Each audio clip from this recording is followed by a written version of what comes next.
Hello friends, welcome to Royal Sisodia Academy. ये जो notification है वो मध्य प्रदेश पुलिस का है। मध्य प्रदेश पुलिस में जो कांस्टेबल की है वो भर्ती आ चुकी है, उसका नोटिफिकेशन जारी कर दिया गया है। और यहाँ पर जो उम्र सीमा है उसमें 3 साल की छूट दी गई है, 3 इयर्स की छूट दी गई है। और जो अधिकतम उम्र सीमा है वो जनरल के लिए या फिर अदर स्टेट के लिए वो 36 वर्ष तक के जो भी अभ्यर्थी हैं, कैंडिडेट हैं, वो आवेदन कर सकते हैं। वीडियो को अंत तक देखें। इस वीडियो में हम इसकी पूरी चयन प्रक्रिया, परीक्षा तिथि, सब कुछ इसमें क्लियर है। किस प्रकार सिलेक्शन प्रोसेस होना है, किस उम्र सीमा है, कितना वेतनमान है, सब कुछ इस वीडियो में देखेंगे। अगर आपने हमारे चैनल को अब तक सब्सक्राइब नहीं किया तो चैनल को सब्सक्राइब कर लें, बेल आइकन को प्रेस कर लें। चलिए तो देखते हैं फिर। देखिए, इसके जो आवेदन है वो ऑनलाइन आवेदन भरने की प्रारंभ तिथि कितनी है? 26/6/2023 यानी 26 जून से आवेदन करना प्रारंभ होंगे इसमें।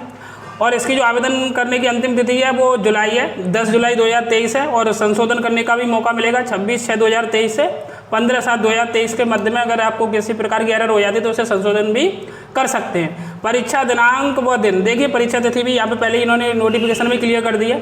12/8/2023 से परीक्षा प्रारंभ होंगी इसकी, क्योंकि ऑनलाइन मोड में एग्जाम है तो इसलिए एक से अधिक शिफ्टों में होंगी। और इसमें नॉर्मलाइजेशन प्रोसेस है वो भी अप्लाई होगा। जो देखिए इस नोटिफिकेशन में जो भी काम की आपकी बात है उन सभी बातों को हम यहाँ पर देखते जाएंगे। फीस है देखिए 500 रुपये जनरल कैंडिडेट के लिए। 14,000 के समथिंग पोस्ट हैं। इसमें देखिए जो जनरल ड्यूटी जीडी के लिए सामान्य जो जीडी की पोस्ट है आरक्षक की वो 7,090 है। और जो आरक्षक सामान्य जो ड्यूटी यानी जनरल ड्यूटी विशेष सशस्त्र बल के लिए जो पोस्ट है वो 2646 पोस्ट है। और आरक्षक विशेष सशस्त्र बल को छोड़कर है जो जनरल ड्यूटी जीडी की पोस्ट है वो 4,444 पोस्ट है। और बात करें हम रेडियो ऑपरेटर यानी तकनीकी लेवल में तो इसकी जो पोस्ट है वो कितनी है? टोटल पोस्ट 321 है। और यहाँ पर देखिए आवेदन में बता दिया गया है कि पॉइंट में दिया गया है कि ऐसे कैंडिडेट जो जीडी के लिए आवेदन करते हैं वो तकनीकी पोस्ट यानी कि रेडियो ऑपरेटर के लिए भी आवेदन कर सकते हैं। अगर वो अर्हता यानी कि योग्यता रखते हैं आवेदन की तो दोनों ही पोस्टों में आवेदन कर सकते हैं। यानी देखिए जो काम की बातें हैं केवल उन्हीं बातों को आपको बताएंगे। पद या वेतनमान की बात करें तो इसका जो वेतन है वो वेतन कितना है? आरक्षक संवर्ग वर्ग का 19,500 से 62,000 की रेंज का इसका वेतनमान है। देखिए ये सेंटर है, ऑनलाइन सेंटर जो कि बनेंगे वो ऑनलाइन सेंटर के बारे में यहाँ पर बताया गया। इन जिलों में ऑनलाइन सेंटर बनेंगे, यहाँ पर एग्जाम कंडक्ट कराया जाएगा। अच्छा देखिए योग्यता के लिए बात करें, न्यूनतम शैक्षिक योग्यता क्या है? आरक्षक जीडी के लिए जो योग्यता है वो 10+2 प्रणाली के अंतर्गत 10वीं कक्षा की परीक्षा अथवा हायर सेकेंडरी अथवा समकक्ष परीक्षा उत्तीर्ण होना जरूरी है। यानी कि अगर आपने 10th किया है तो इसमें आप योग्य हैं आरक्षक जीडी के लिए।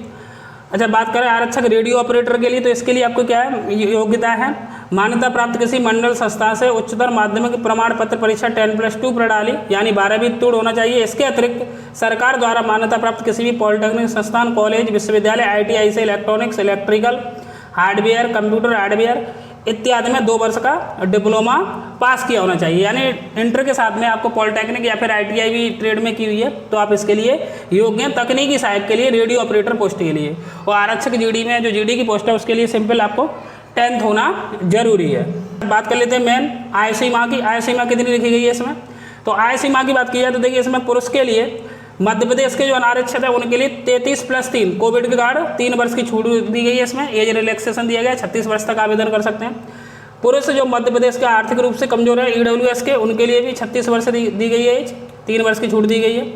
अच्छा बात करें हम अदर स्टेट के कैंडिडेट के लिए, तीसरे पॉइंट पर देखें पुरुष अथवा महिला अन्य प्रदेश के आदिवासी सभी अभ्यर्थी अदर स्टेट के हैं उनके लिए भी 33+3 कोविड के कारण 36 वर्ष की यानी 3 वर्ष का इन्हें भी एज रिलैक्सेशन दिया गया। यानी 36 वर्ष तक अगर अदर स्टेट के अभ्यर्थी हैं तो वो 36 वर्ष तक के जिनकी एज है वो आवेदन कर सकते हैं। इसमें अदर स्टेट के अभ्यर्थी भी आवेदन कर सकते हैं। और अपने हिसाब से देख लीजिए ये वहाँ के लिए है जो मध्य प्रदेश के निवासी उनके लिए 38+3 जो कैटेगरी वाइज है उनके लिए दिया गया। आप अपने हिसाब से इसमें देख सकते हैं। देखिए अब बात करेंगे परीक्षा योजना की, यानी कि एग्जाम पैटर्न क्या रहना है इसमें। प्रथम चरण लिखित परीक्षा हिंदी भाषा में बहुविकल्पी प्रश्न पूछे जाएंगे यानी लैंग्वेज हिंदी रहेगी। प्रथम चरण तकनीकी परीक्षा केवल तकनीकी पदों होते यानी कि जो रेडियो ऑपरेटर है उनके लिए बोला गया। अधिकतम 100 अंक बहुविकल्पी प्रश्न रहेंगे। द्वितीय चरण क्या है? शारीरिक दक्षता परीक्षा है। यानी देखिए जो फर्स्ट है इसमें क्या है कि जो जीडी के लिए सामान्य जीडी के लिए बात करें हम 10th वालों के लिए तो उन्हें क्या करना है? एक रिटन एग्जाम देना है और दूसरा क्या देना है? यानी कि फिजिकल देना है। यहाँ पर देखिए इसमें जीडी और इसमें देखिए जीडी वाले एग्जाम में जो रेडियो ऑपरेटर है वो नोटिफिकेशन में क्लियर किया गया है कि जो रेडियो ऑपरेटर है उसके लिए तो जो केवल रिटन से मेरिट बनेगी और जो जीडी की पोस्ट है यानी कि जो कांस्टेबल की पोस्ट है सिंपली जिसमें टेक्निकल वाला नहीं है, उसमें जो कट ऑफ बनेगी वो मेरिट बनेगी वो आपका रिटन एग्जाम प्लस फिजिकल के बेस पर बनेगी। फिजिकल के कितने कैसे मार्क्स लिए जाएंगे वो भी बताया जाएगा। रिटन के 100 मार्क्स हैं, इसी प्रकार फिजिकल के भी 100 मार्क्स हैं। देखिए इसमें बताया गया प्रथम चरण परीक्षा योजना।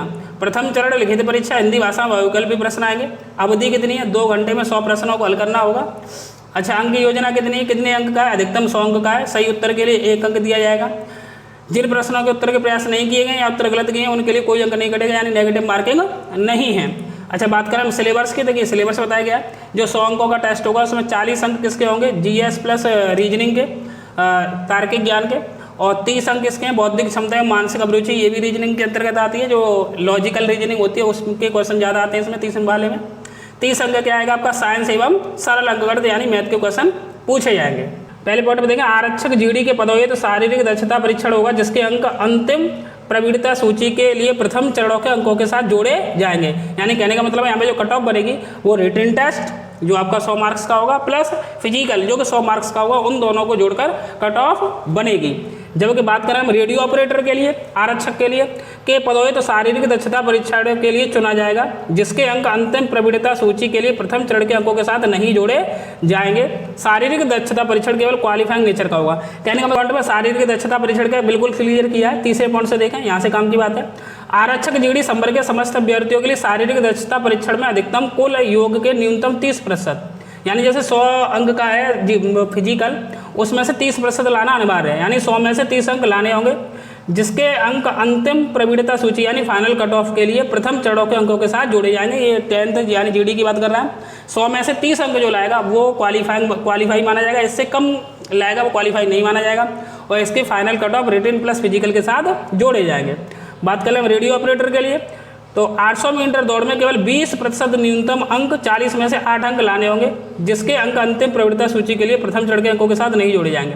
यानी रेडियो ऑपरेटर के लिए केवल जो फिजिकल है क्वालिफाइंग नेचर का उसमें 800 मीटर की दौड़ होगी, उसमें 20% न्यूनतम अंक लाना होगा, यानी 40 में से आपको केवल 8 अंक लाने होंगे। उसके फिजिकल में मार्क्स नहीं जुड़ेंगे, किसमें? रेडियो ऑपरेटर वाली पोस्ट में। ये शारीरिक मापदंड है, यानी कि क्या फिजिकल स्टैंडर्ड है। तो अनारक्षित एवं अन्य पिछड़ा वर्ग के लिए जो हाइट होनी चाहिए पुरुष की वो 168 सेंटीमीटर होनी चाहिए। सीना केवल पुरुषों के लिए बिना फुलाव के 79 और फुलाव सहित 84 सेंटीमीटर होना चाहिए केवल विशेष सशस्त्र बल के लिए। ऐसे ही अन्य विशेष जीडी में 2 प्रकार की पोस्ट है ना, तो उसमें जो अन्य सशस्त्र बल के लिए बात की जाए तो उसके लिए जो हाइट है वो तो 168 होनी चाहिए, लेकिन सीने जो फुलाव है उसमें चेंजिंग है। बिना फुलाव के 81 सेंटीमीटर होना चाहिए और फुलाव सहित कितना होना चाहिए? 86 सेंटीमीटर होना चाहिए। बात कर लेते हैं मेन पॉइंट आपका प्रतीक्षा सूची से वेटिंग लिस्ट से संबंधित है। इसमें वेटिंग लिस्ट भी निकाली जाती है।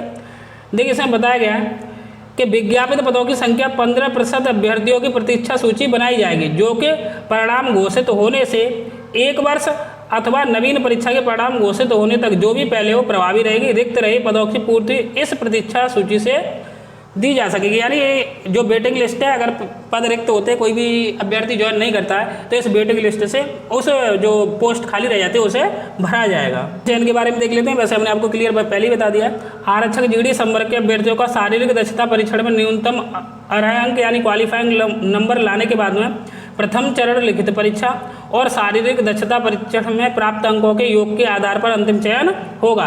यानी पहली बात तो क्वालिफाइंग 100 में से 30 नंबर लाने हैं फिजिकल में, उसके बाद में रिटन टेस्ट प्लस फिजिकल दोनों को जोड़कर जो 10th जो जीडी की पोस्ट है उसके लिए कांस्टेबल में मेरिट बनाई जाएगी। और जबकि रेडियो ऑपरेटर में जो चयन होगा उसमें केवल रिटन टेस्ट से मेरिट बनेगी और जो फिजिकल है वो क्वालिफाइंग नेचर का होगा। देखिए पुरुषों के लिए जो गोला फेंका जाएगा उसका वजन कितना रखा जाएगा? 7.26 किलोग्राम, और जबकि महिलाओं के लिए गोला फेंकने का वजन कितना रखा जाएगा? 4 किलोग्राम का। अच्छा, दौड़ कितने की होगी? 800 मीटर दौड़ हेतु 1 अवसर तथा लंबी कूद एवं गोला फेंक हेतु 3 अवसर प्रत्येक को प्रदान किए जाएंगे। देखिए इन्होंने यहाँ पर पूरी टेबल बनाई है, उसके अकॉर्डिंग बताया कि अंक किस प्रकार डिवाइड किए जाएंगे। इसमें आप देख सकते हैं। देखिए इसका मतलब क्या है, अंक दिए हुए हैं 800 मीटर की रेस के लिए बोला गया, ये लंबी कूद के लिए बोला गया, ये गोला फेंक के लिए बोला गया। कहने का मतलब है ये सेकंड में समय है। अगर कोई 198.3 सेकंड से अधिक का समय लेता है तो उसे 0 अंक प्रदान किए जाएंगे। लंबी कूद मीटर की बात करें 2.96 से भी कम कूदता है तो उसे 0 अंक प्रदान किए जाएंगे। 3.83 मीटर से कम अगर गोला फेंकता है तो उसे 0 अंक प्रदान किए जाएंगे। ऐसे ये अंक यहाँ पर देखिए बढ़ते गए उसके रेंज के अकॉर्डिंग। देखिए आप देख सकते हो उस हिसाब से पूरी टेबल बनी हुई है। देखिए हम लास्ट में आपको समझा देते हैं, उससे आपको क्लियर हो जाएगा। मैक्सिमम मार्क्स पर देखिए नीचे आ जाइए। अधिकतम अंक कितने प्रदान किए जाने हैं? 40 अंक। ठीक, ये किसमें है? रेस में है। तो रेस में अधिकतम अंक 40 किस स्टूडेंट को मिलेंगे? जो 124.2 सेकंड से कम का समय लेगा।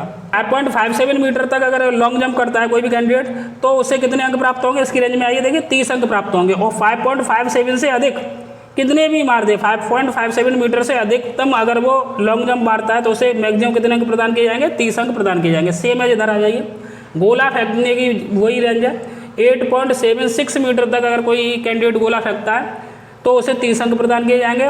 और 8.76 मीटर से अधिक अगर वो रेंज का गोला फेंकता है, इससे अधिक फेंकता है तो उसे पूरे के पूरे 30 अंक दिए जाएंगे। देखिए वो पुरुष अभ्यर्थियों के लिए था, ये किसके लिए? महिला अभ्यर्थियों के लिए सेम 800 मीटर की ये रेस है, लंबी कूद है और ये गोला फेंक है। उसी हिसाब से इनकी भी टेबल बनी हुई है, इसमें आप देख सकते हैं आसानी से। इसमें भी देखिए मैक्सिमम की कंडीशन दी हुई है, उस हिसाब से नंबरों का डिवाइडेशन किया जाएगा।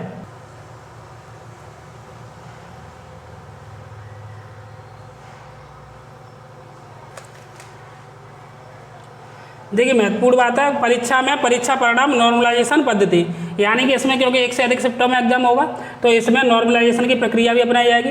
और किस फॉर्मूले के अकॉर्डिंग नॉर्मलाइजेशन दिया जाएगा, वो नॉर्मलाइजेशन सूत्र का भी यहाँ पर जिक्र कर दिया गया है। इस फॉर्मूले के अकॉर्डिंग आपको इसमें कांस्टेबल में, मध्य प्रदेश कांस्टेबल में जो नॉर्मलाइजेशन होगा वो इस फॉर्मूले के अकॉर्डिंग नॉर्मलाइजेशन मिलेगा।